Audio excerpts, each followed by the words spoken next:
Welcome back, listeners, to another very interesting episode on the BizPlan podcast. I'm your host, Sana, and I want you to picture this in your mind.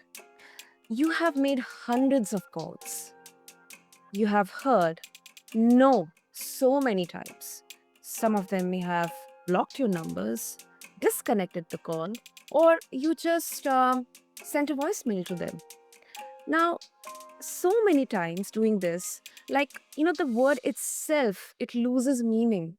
And yet you keep going on and on and on. What does it take to dial again after rejection number 495? What does it mean to believe that the very next call might just change everything? It has happened with me, listeners. So, my guest today, he knows that story firsthand. What started with just one person, a phone, a sheer persistence, turned into landing Zappos.com as their first big client and eventually building Indigo Promotions into partner for names like MGM Resorts, Bloomberg, and MAC Cosmetics. Some biggies right there, right, listeners? But this isn't just a story about sales, it's about grit, frustration turned into innovation, and how one breakthrough moment can reroute the entire trajectory of a business. So let's sit together in the moment of tension and possibility and dive into the story behind the call that changed it all. So, listeners, meet my incredible guest, Ethan Dowie. So, Ethan, welcome to the show, and I'm really, really excited for this conversation. Santa, I'm ready to run through a brick wall after that introduction. What a great intro. That's awesome. It's a pleasure to be here. Super, super. Ethan, oh my goodness, it brings back so many memories in there. I mean, um, 50, 100 calls every day just for that, one meeting or demo or discovery call to be booked. So many voice calls, many people threatening, if you call me once again, I'll block you or you are invading my privacy. That was fun. That was fun, but yet, yes, at the same time, very frustrating, very frustrating. And it definitely needs a lot of grit and resilience in there. So, respect to you, Ethan. And 495 calls, that's huge. Let's say if I do 100 calls every day, five, an entire week, maybe I'm just guessing. And 495 calls went nowhere before Zappos said yes on the 496th. What was the feeling in there? What kept you going on and on, instead of giving up?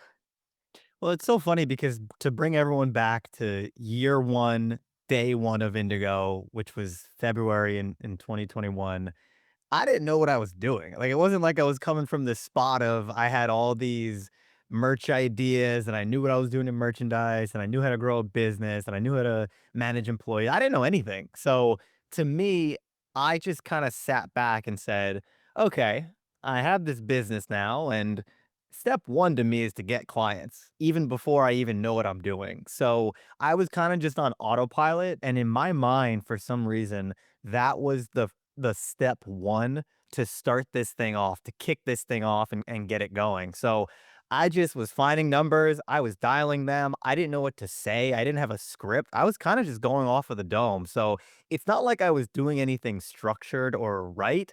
I was hoping that after a bunch of calls, I would just kind of figure out what worked, what didn't work, and how I could almost chisel away at people and finally get to a point where I sounded educated in my space and like I knew what I was doing.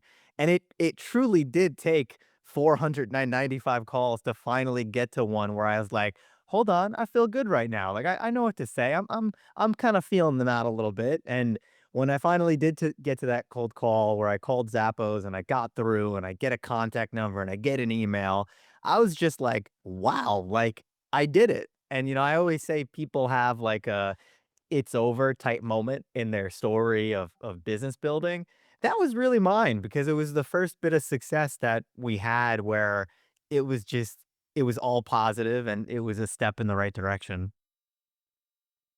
Super, super. And another feeling, which is because I've personally gone through this. So I think it's very common that, when you kind of keep on getting rejection or failure after call by call by call, you start to judge yourself that, am I not doing this right? Am I even in the right place? Is this supposed to happen?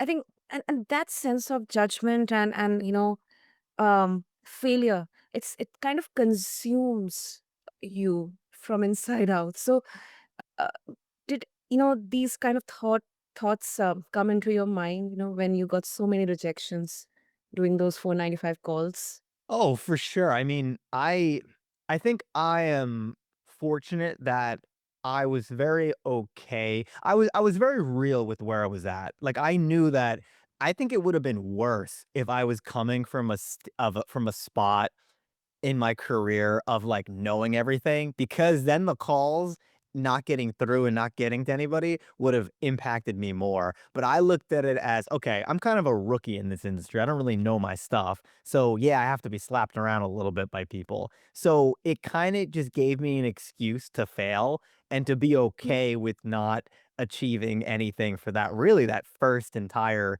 6 months, 5 months, whatever you wanna call it. So, I think being able to sit back and not taking yourself too seriously and just being like, "Hey, stuff happens. I don't have to be perfect every day or good at this yet."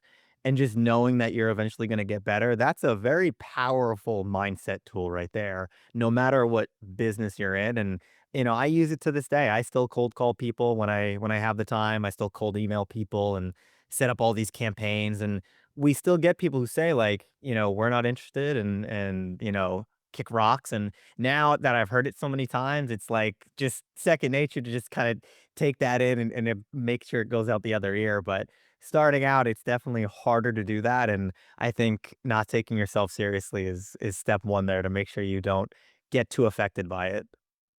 Yeah, of course, of course. I think that there's a very major lesson lies in this entire endeavor, for especially for entrepreneurs and founders, because uh, it's kind of an isolated journey, and a lot of times they have to face rejection, um, failure, or maybe no from investors, or they're not able to find the right customers in there. So I think it's a very you know if we look at the bigger picture, a very major lesson, and I think a life lesson as well about grit and resilience. And secondly, which is my personal favorite, is cold call is not dead. It will be there even in this age, when we look at different platforms like LinkedIn and all that stuff. Cold call is never going to die. So thank you for still sticking to it, Ethan. Absolutely, and I totally agree with that as well. I mean, I think, that's been a game changer to us, just not being afraid to pick up the phones and call people who we think would be not worthy, but just would benefit from being in our world. And that's how you have to look at it. It's not cold calling someone to ruin their day. It's calling them because you wanna share with them all of what you've learned and what you're educated on. Exactly. Exactly. And let's look at your journey before creating Indigo Promotions. I mean, you were frustrated with late shipments and uninspired merch. How did that experience? I mean, you kind of, you were actually already running, going through the problems. When we talk about selling a product, or finding a problem, uh, something that keeps uh, maybe the customer awaken at night, or some kind of gap in there. You already were experiencing that gap. So how did this shape the way you built your company? Yeah, I before I started Indigo, I would always run into stuff with merchandise, branded merchandise, apparel, hard goods, just anything that was being designed.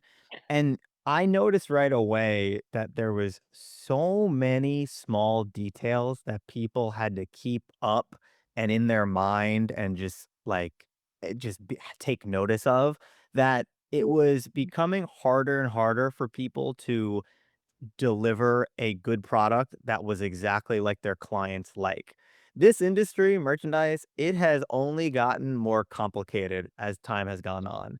In the olden days, before I was even born and when this was happening, it was very simple. Everything was, hey, I need a hat and I need this logo on it, and you would make it and you would ship it to them, and that's it. And nowadays, all of a sudden, we're doing projects that have 10 different items in there. They're drop shipping to 50 different locations, some overseas. Some need to be packaged in a certain way, and some need to be have no packaging, and some need to be hand delivered and messengered to New York City.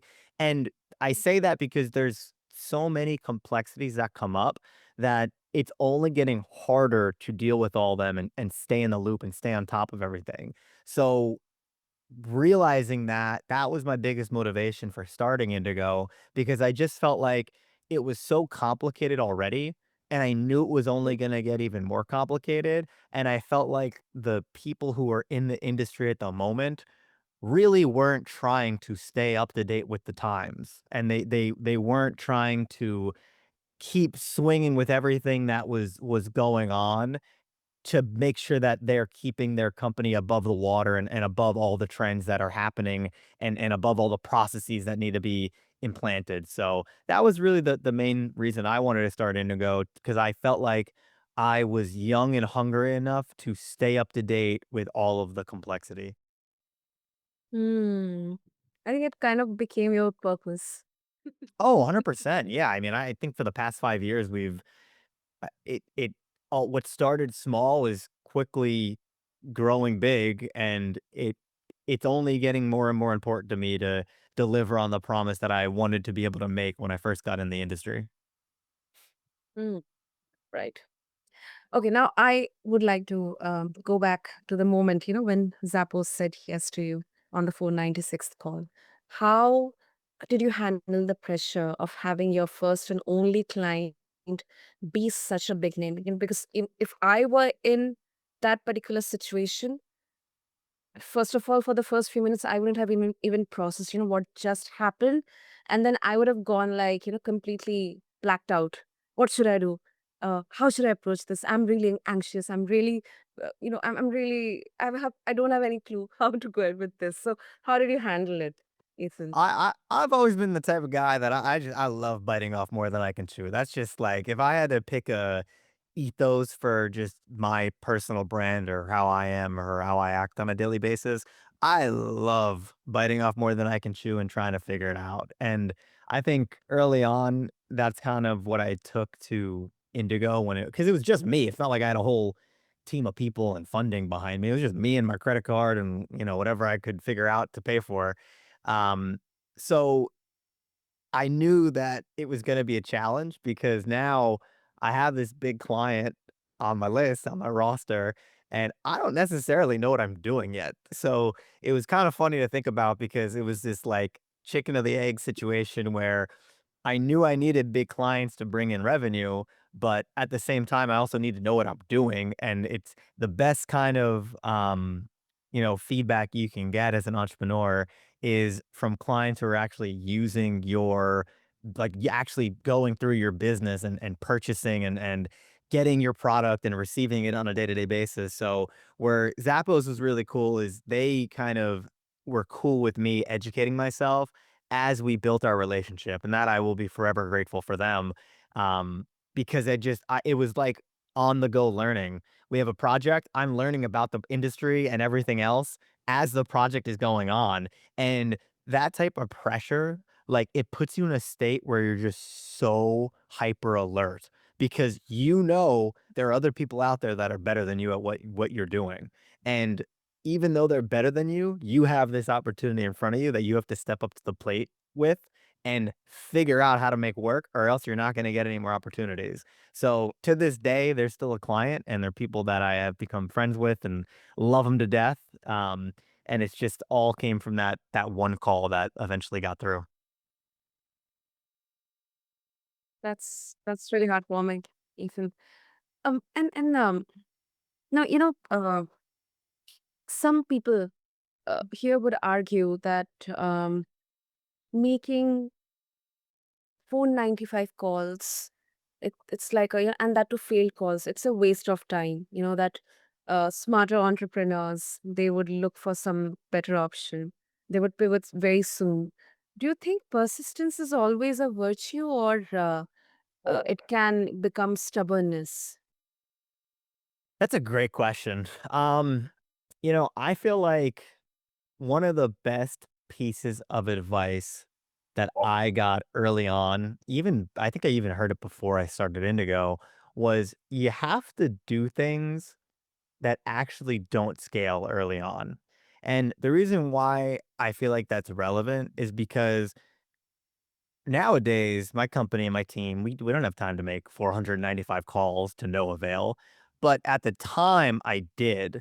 And after making so many calls, I learned a lot about the process of what clients need to hear or what prospects need to hear to possibly bring you into their world. So if I wasn't sitting around and making those calls, I feel like I would have been spread in so many other directions, and I wouldn't have been learning as fast. So, I think the fact that I was just so tunnel vision focused on making these phone calls and figuring out how to get in these doors with the phone calls and who to email and whatnot, I feel like that really helped us in the long run in the long term. So, although we can't do that nowadays, and that wouldn't be possible and it wouldn't be relevant for us, at the time, it was perfect, and doing that early on was very, very helpful for us, and, I think long term led to a lot of growth. Hmm. Yeah, I think that's it's kind of you know, I really like that tension because in when we talk about business, I think that the same persistence, it creates breakthroughs, that become like blueprints, uh, you know, that can also kind of blind us if we are not mindful or careful. So I think, yeah, that definitely makes sense. And also, Ethan, of course, landing Zappos, it was huge.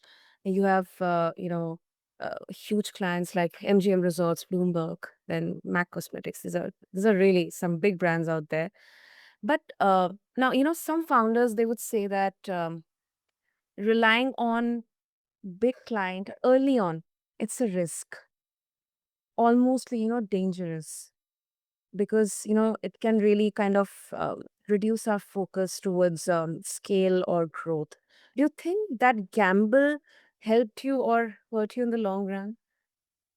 Yeah, I don't know if I see it like that, like, I Okay. I think it's very I think that's a surface level way of looking at business because and I'll tell you why, because I feel like at the end of the day, you have to know your product better than anybody else. You have to know your service better than anyone else. You have to know your platform better than anyone else. And regardless of who you're servicing, whether it's one client or a million different clients, if it's bad, your product, and if it's no good and if it's not doing anything to help or advance somebody's life in some way and make something easier, then you're gonna lose clients regardless. So I feel like whether they're big or small, it's almost like that didn't even drop into my mind.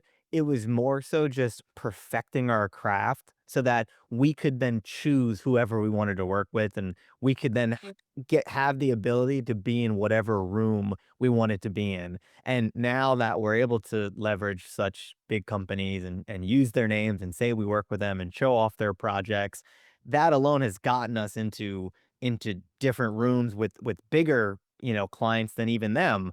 And I just think you gotta find a way to have a seat at the table with your ideal clients, regardless of who they are.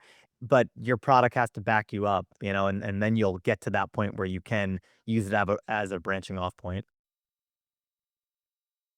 Absolutely. Absolutely. I think that's a very, very fundamental and very crucial point that you mentioned in there, Ethan. And what advice would you give to founders, who dream to land with a big client with a big name in there, but they may not be ready for it? Yeah, I think a good piece of advice that I wish I was told was definitely, yeah, it's so cool and, like, hip to think about landing a big client and, just, "Oh my gosh, I can't imagine all the orders we would get," and, how fun it would be to work with such a organized team.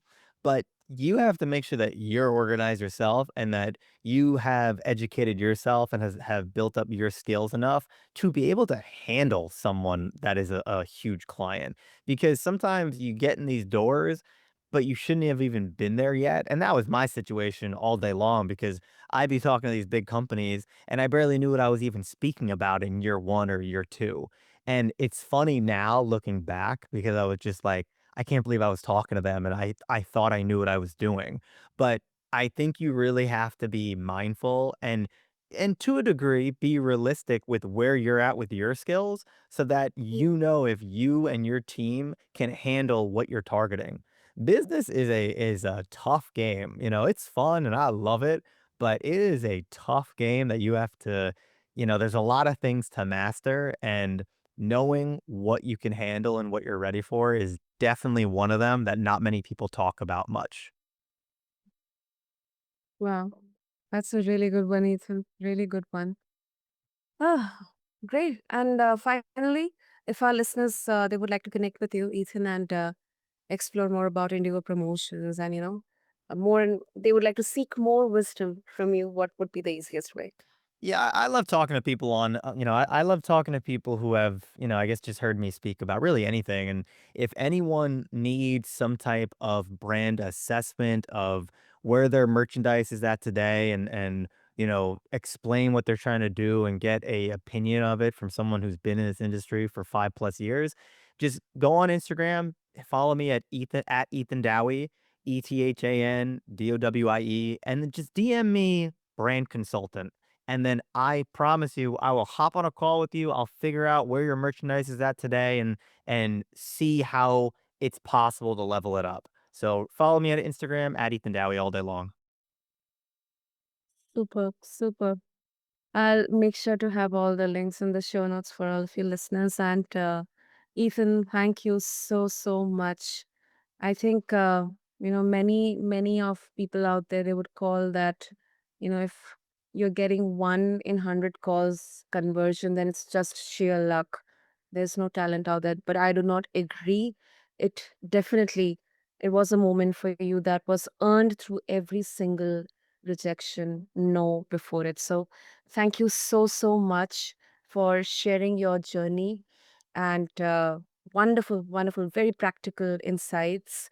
And really showing us that sometimes the breakthroughs that we are chasing, they aren't far away as they feel like. Thank you.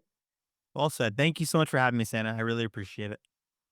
Yeah, absolutely. And to all the listeners out there, maybe your own version of your 496th call is just around the corner. So stay patient, stay present, and keep building, keep dialing, because you never know when that one yes could change your whole story. So, thank you to everyone for tuning into this blend. Do make sure to connect with Ethan and go check out Indigo Promotions. Just refer to the show notes along with this episode on your favorite podcast platform. Until next time, keep blending grit with growth here on this blend. Thank you.